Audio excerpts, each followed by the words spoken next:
आज देश के अलग अलग हिस्सों से सराफा बाजार को लेकर जो तस्वीर उभर रही है वो किसी एक घटना या एक जगह तक सीमित नहीं है।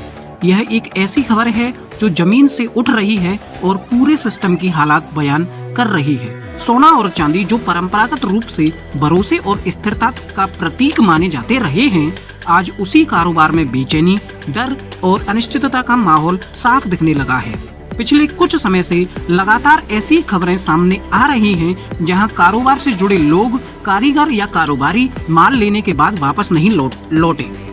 कहीं सोना काम के लिए दिया गया था तो कहीं चांदी काम के लिए दी गई थी और कहीं वर्षों के भरोसे पर लेन देन हुआ था, लेकिन अचानक हालात ऐसे बने कि वह भरोसा टूट गया। या तो कारीगर चांदी लेके भाग गया या कारीगर सोना लेके भाग गया या कारोबारी पूरा चांदी और सोना लेके भाग गया।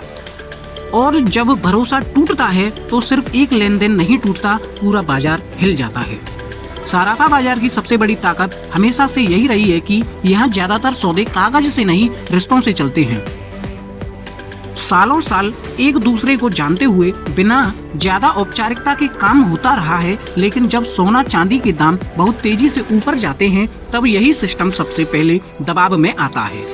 बीते महीनों में सोने और चांदी की कीमतों में जो तेज उछाल देखा गया है उसने कई लोगों का गणित बिगाड़ दिया। जो माल पहले कम कीमत पर लिया गया था उसकी वैल्यू आज अचानक बहुत ज्यादा हो गई। कुछ लोग इस बदलाव को संभाल पाए, लेकिन ज्यादातर लोग इसके दबाव में आ गए। कर्ज बढ़ने लगा, पेमेंट साइकिल टूटने लगी और मार्जिन का अंतर ज्यादा से ज्यादा खतरनाक होता चला गया। यहीं से शुरू होती है असली कहानी। तो साथियों, कुछ मामलों में देखा गया कि कारोबार से जुड़े लोग जिन पर पहले से उधारी थी, उन्होंने नए माल को पुराने नुकसान की भरपाई का जरिया समझ लिया। उम्मीद ये थी कि दाम बढ़ेंगे और संभल जाएंगे, लेकिन बाजार हर बार उम्मीद के मुताबिक नहीं चलता। जैसे ही रफ्तार रुकी, पूरा हिसाब उलट गया। दूसरी तरफ कारीगरों की स्थिति भी आसान नहीं रही। कारीगर अक्सर सीमित साधनों में काम करते हैं, उनकी रोजी रोटी सीधे काम से जुड़ी होती है। जब बाजार में अनिश्चितता बढ़ती है, काम रुकता है, भुगतान देर से होता है और ऊपर से महंगाई का दबाव रहता है, तो हालात बहुत जल्दी बिगड़ जाते हैं। ऐसे माहौल में कुछ लोग गलत फैसले ले लेते हैं। काम अधूरा छोड़ देना, माल समय पर वापस ना करना या पूरी तरीके से गायब हो जाना, कहीं भाग जाना, यही वो घटनाएं हैं जो आजकल अखबारों में सुर्खियां बनी हुई हैं सोने चांदी के व्यवसाय से जुड़े लोगों की।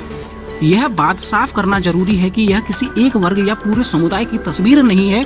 अधिकांश कारोबारी और कारीगर आज भी ईमानदारी से काम कर रहे हैं, लेकिन कुछ घटनाएं इतनी बड़ी होती हैं कि वे पूरे सिस्टम पर सवाल खड़े कर देती हैं। इन घटनाओं का असर सिर्फ उन लोगों तक सीमित नहीं रहता जो सीधे नुकसान में आते हैं। पूरा बाजार इन घटनाओं से सतर्क हो जाता है। उधार पर काम रुकने लगता है। नए ऑर्डर देने से पहले लोग 50 बार सोचने लगते हैं। छोटे व्यापारी जिनके पास बड़ा बैकअप नहीं होता, सबसे ज्यादा दबाव में आ जाते हैं। धीरे धीरे हालात ऐसे बनते हैं कि डर का माहौल पैदा हो जाता है।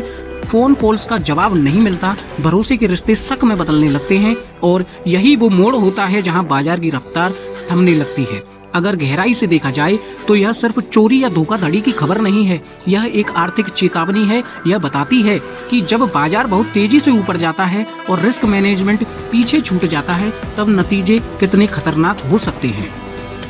आज सवाल यह नहीं है कि कौन भागा और कौन नहीं भागा, कौन कितना लेके भागा और कौन कितना नहीं लेके भागा।